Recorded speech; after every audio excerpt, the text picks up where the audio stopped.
Et nous reprenons le cours de ces débats. Après le journal, direction la Côte d'Ivoire, Alassane Ouattara annonce une nouvelle révision de la Constitution. Dans son message au Parlement sur l'état de la nation, le président ivoirien a annoncé ce mardi 25 avril des modifications de la Constitution ivoirienne. Les dites modifications concerneront essentiellement l'instauration de 2 sessions ordinaires au Parlement et les élections des députés et des sénateurs. Emmanuel Vivien Tomi, une nouvelle modification de la Constitution en vue en Côte d'Ivoire. D'abord, votre appréciation après avoir appris qu'on annonce encore une nouvelle modification de la Constitution avant qu'on aille dans le fond concernant les parties à modifier. Vous savez que la Constitution, on peut dire que c'est la Bible d'un peuple, mais malheureusement, la Constitution, c'est un texte qu'on peut modifier, qu'on peut adapter, on peut actualiser suivant le contexte et dans le temps.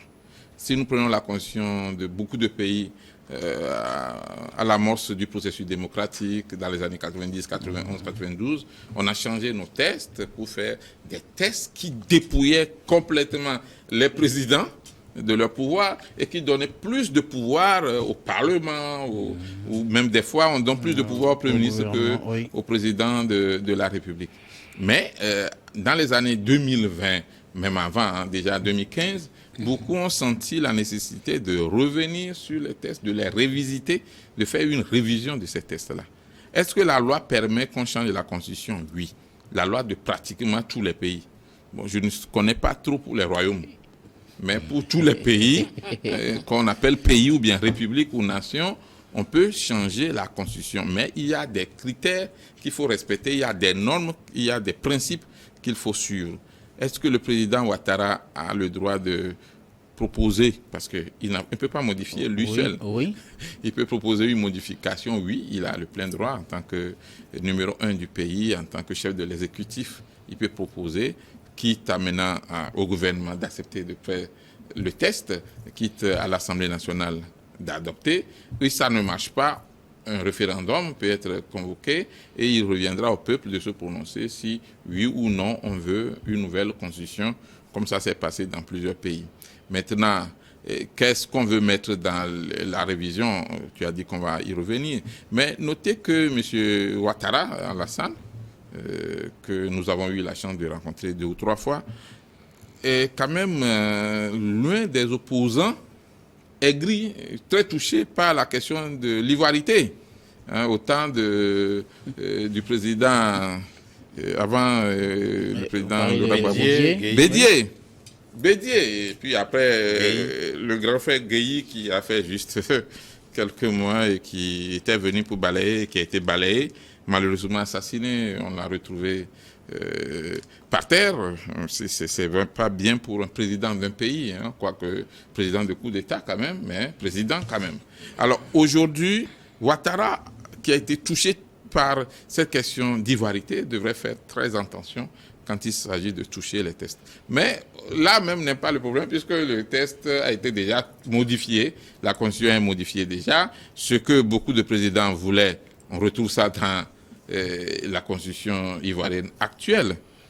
Moi, j'étais très surpris quand on était en Suisse pour l'évaluation périodique des droits de l'homme par les États, de constater que même au niveau des Nations Unies, on ne peut pas accuser un pays pour avoir modifié sa constitution.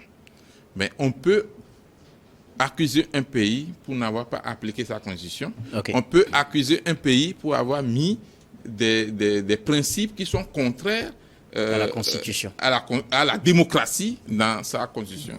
Donc aujourd'hui, oui, Alassane Ouattara a le droit de faire cette proposition de modification, d'autant plus qu'il veut, selon sa déclaration, remettre les pendules à l'heure, remettre les choses à niveau et pouvoir aider à une meilleure gestion. Quoique je m'attendais à ce qu'ils nous disent plutôt, il va partir plutôt que prévu, mais bon, il est en train d'arranger la Constitution encore. Peut-être qu'il va rester peut-être encore un autre mandat. Ça, ce sera un autre débat. Robert Kosigon, on annonce une nouvelle modification de la Constitution en Côte d'Ivoire. D'abord, votre appréciation avant qu'on aille dans le fond. Non, bon, une chose est sûre, on ne va plus toucher à à la représentativité du président de la République, d'autant plus qu'il reste un mandat au président actuel, Alassane Ouattara. Peut-être qu'il a des idées sur le fonctionnement, je crois, du Parlement et du Sénat. Oui. Et il veut légiférer sur leur mode de fonctionnement et tout. On attend voir le texte pour pouvoir apprécier. Sinon, pour le moment, je crois qu'il a le droit de toucher à la Constitution. Et puis, ce n'est pas seulement sur les sujets politiques qu'on peut toucher une Constitution. Il y a aussi parfois des sujets d'ordre économique et social pour lesquels on peut toucher la Constitution. Mais ce qui fait mal en Afrique, à chaque fois qu'on veut parler de Constitution, c'est-à-dire de la relecture des textes de la Constitution, on craint les articles rentrant dans la représentativité du mandat du président. Donc, pour cette fois-ci, la Côte d'Ivoire est à l'abri. On ne voit pas comment Alassane Ouattara va rajouter d'autres mandats à ce qu'il a encore, puisqu'il a encore un mandat de 5 ans qu'il n'a même pas encore eu. Et donc, on ne peut que le laisser aller à la modification et nous apprécierons tous le contenu des textes. Alors, selon ce qui est dit pour le moment, puisque le test n'est pas encore déposé au niveau de l'Assemblée nationale, nous, on aura 2 sessions pour les sessions parlementaires. La première va aller de janvier à juin, et puis la deuxième d'octobre à décembre. Le TEF nous situera sur le mode de scrutin pour l'élection des sénateurs et des députés. Cela permettra en tout cas d'avoir une concordance de temps de travail entre le gouvernement et le Parlement. Selon ce qui est présenté par le président ivoirien, généralement, quand on annonce une modification de la Constitution, on pense plutôt, comme le disait Robert Kossigan, à des modifications des articles clés qui font problème, le mode de scrutin peut-être pour les élections présidentielles, la durée du mandat, remettre le compteur à zéro. Là, c'est une modification qui peut-être le fait pas mal. Bon, c'est une modification qui paraît technique et qui concerne beaucoup plus le mode de fonctionnement de l'Assemblée et du Sénat. En soi, c'est à saluer. OK. Maintenant, le problème, est-ce qu'il n'y a pas un agenda caché? Qu'est-ce qui urge pour qu'on aille à cette modification de la Constitution concernant, oui. La raison donnée, c'est qu'on veut que le Parlement et le gouvernement travaillent au même moment et qu'ils aillent en vacances au même moment pour que l'un ne soit pas en vacances car l'autre a besoin de lui pour travailler. C'est ce que j'ai dit. Oui. En clair... ça, c'est la raison officielle. C'est la raison officielle et c'est valable. On apprécie tout. On apprécie tous. Maintenant, est-ce qu'il n'y a pas un agenda caché? Je dis, le politique ne fait rien sans rien. Le politique regarde plus loin d'ailleurs que celui qui est monté sur un arbre. Alassane Ouattara aujourd'hui, oui, quoi qu'on dise, à tout ce qui l'environne, on ne va pas revenir là-dessus maintenant, mais moi je dis, est-ce qu'il est en train de préparer quelque chose? Mais si c'est pour le bien de la Côte d'Ivoire, en soi c'est à applaudir. Tommy l'a dit tantôt, attendons de voir ce qui va en être fait. Mais tactiquement, on a l'impression d'assister à une réflexion technique sur le mode de fonction. C'est tout à fait normal qu'on dise, ceux qui sont en train de travailler aujourd'hui, il faut que demain d'autres restent à la maison. Il ne faut pas que, voilà, pour la continuité de l'État. Ça, on est d'accord. Mais moi, ma question, je la repose et je martèle toujours. L'agenda caché, est-ce qu'on en a encore? Mais si on doit en avoir, pour quel but? Venant d'un Alassane Ouattara que nous connaissons et venant d'une Côte d'Ivoire que nous voyons déjà, c'est toute mon inquiétude. Emmanuel Vivien Tommy, nous allons maintenant dans le fond. Ce qui est proposé, c'est des modifications pour les sessions parlementaires au niveau de l'Assemblée, première session, deuxième session, pour avoir une concordance avec les temps de vacances et le travail avec le gouvernement. L'autre, c'est le mode de scrutin pour les élections des sénateurs et des députés. Votre regard? En réalité, l'exécutif est à part, le législatif est à part et puis le judiciaire aussi à part. Il y a séparation de pouvoir, que ce soit en Côte d'Ivoire comme dans beaucoup de pays africains. Maintenant, chacun ou chaque pouvoir s'organise à sa façon.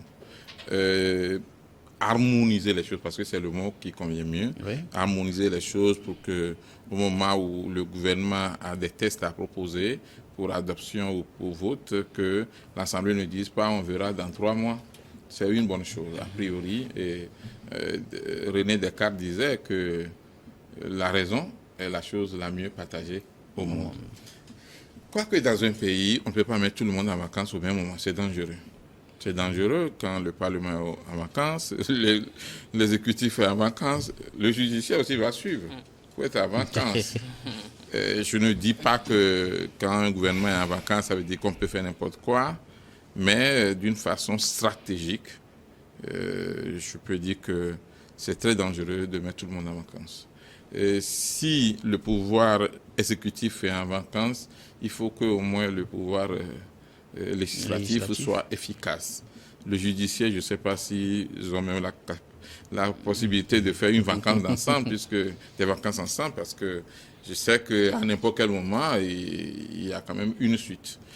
Maintenant, faire aussi des réflexions pour améliorer ce que nous avons copié de chez nos voisins, et nos cousins les Français, nos cousins les Européens, c'est une bonne chose parce qu'on ne va pas rester là, scotché sur tout ce qu'ils nous ont appris depuis le CP1 jusqu'à la fin de nos études, dans la vie active, ce qu'ils nous ont dicté, même jusqu'à notre habillement. On ne va pas tout copier. Je pense qu'il est temps de mettre maintenant une cravate sur le Batakali. Il est temps de transformer un peu les choses. Et c'est là où je vois M. Ado, Alassane Dramane Ouattara, en train de réfléchir à bientôt, je serai ancien président. Il faut qu'on dise c'est la Côte d'Ivoire qui a initié cela et les autres pays ont copié. Ce n'est pas parce qu'en France on va en vacances en août qu'on est obligé d'aller en vacances en août aussi chez nous en Afrique. Et en cela, on peut lui dire c'est mérité de proposer cela. Quoique, Alassane Ouattara a aussi l'habitude de faire des effets d'annonce, des fois qui fâchent les gens. Vous vous souvenez de ce qu'il a dit avec le président Macron quand il parlait du franc CFA. Avant de faire certaines déclarations, il faudra essayer aussi, dans la mesure du possible, de consulter au maximum les acteurs politiques, les acteurs concernés, les techniciens, et pouvoir écouter ce que je dis là, c'est possible. En tout cas, selon ce qu'il a dit, il y a eu une concertation avec les présidents du Parlement, une concertation qui continue de l'Assemblée nationale et du Sénat en tout cas. Une concertation qui continue d'ailleurs, sauf qu'on sait tous comment ça fonctionne dans un pays. Quand vous êtes président de la République, quand vous appelez le président de l'Assemblée nationale, vous lui dites écoutez, voilà ce que je propose pour l'avenir du pays. Et quand on sait le nombre de députés que vous avez à l'Assemblée nationale, vous n'avez même pas besoin de souffrir. Robert Kosigan? Bon, au fond, je crois que là où il y a un peu de dysfonctionnement, ce que je sache, c'est le manque de consensus, surtout au niveau des retouches proposées pour la CENI, où il faut remettre un membre des partis politiques de l'opposition. Il faut ajouter une personne émanant alors des partis politiques de l'opposition, un représentant des partis politiques de l'opposition. Or, il n'y a pas eu une discussion franche avec les partis, ne serait-ce que pour s'accorder les violons dessus. Ça, je crois que est-ce que ça, en soi, ce n'est pas une bonne chose, en soi? En soi, c'est une bonne chose, mais... Ça dépend des calculs derrière. Il faut discuter avec les acteurs, vous comprenez? Il faut discuter avec les acteurs avant de légiférer. Ça, maintenant, de l'autre côté, je dis, il y a quelque chose de pertinent. Si, par exemple, le ministre est en congé et que le Parlement a besoin de lui, peut-être qu'il ne répondra pas à temps réel aux questions ou aux attentes du Parlement. Ça, s'ils travaillent au même moment et qu'ils peuvent alors travailler ensemble, c'est une bonne chose. Mais c'est seulement au niveau de la CENI et puis de l'organisation des élections, de la CEI et puis de l'organisation des élections. Moi, je trouve qu'il a encore un peu de travail à faire, ne serait-ce que ouvrir le dialogue, que le dialogue concerne tous les acteurs des partis politiques, de la société civile, pour qu'ils discutent réellement des questions d'organisation des élections et de comment alors organiser la CEI pour que les résultats issus des élections ne soient pas contestés et qu'il n'y ait plus de guerre en Côte d'Ivoire. Voilà. Le test n'est pas encore là, comme je le disais, on n'a pas alors tous les détails, mais y a-t-il des craintes qu'au-delà de ce qui est annoncé, il y a d'autres choses qui se glissent et qui frustrent un peu la classe politique en Côte d'Ivoire, Dieudonné? Bon, Guillaume, je le disais tantôt, qu'on ne sait jamais. Mais toujours est-il qu'on est on n'est toujours pas à l'abri de ces incidents-là. Ce n'est pas propre à la Côte d'Ivoire. C'est aussi dans beaucoup d'États africains et puis même à l'Occident. Voilà. Donc, aucune réflexion politique n'est angélique.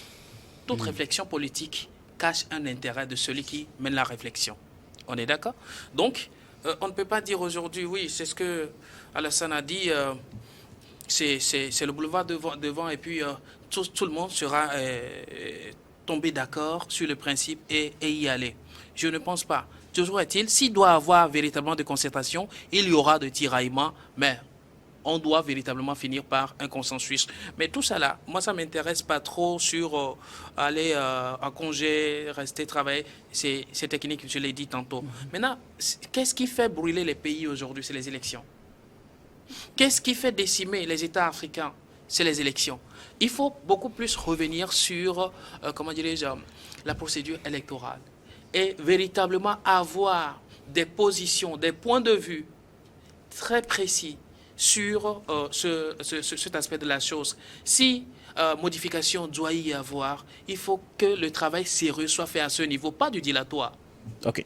Merci. Oui, un dernier mot, Vivien. Oui, quelques secondes. Juste pour dire que quand un président vous annonce que je propose qu'on fasse une modification de la Constitution, soyez très sûr, l'un ou certains de ses conseillers ont déjà le testament. Souvent, c'est comme ça se passe. C'est pourquoi les présidents ont toujours plusieurs conseillers. Tu as eu une idée en tant qu'autorité, tu partages cette idée avec un ou deux ou trois conseillers. Qu'est-ce que tu en penses? Fais-moi une proposition. Ils te reviennent avec des tests et des propositions concrètes. C'est en tenant compte de cela que tu vas maintenant faire ta déclaration. Alors, chez nous, on dit, y a-t-il des craintes en Côte d'Ivoire?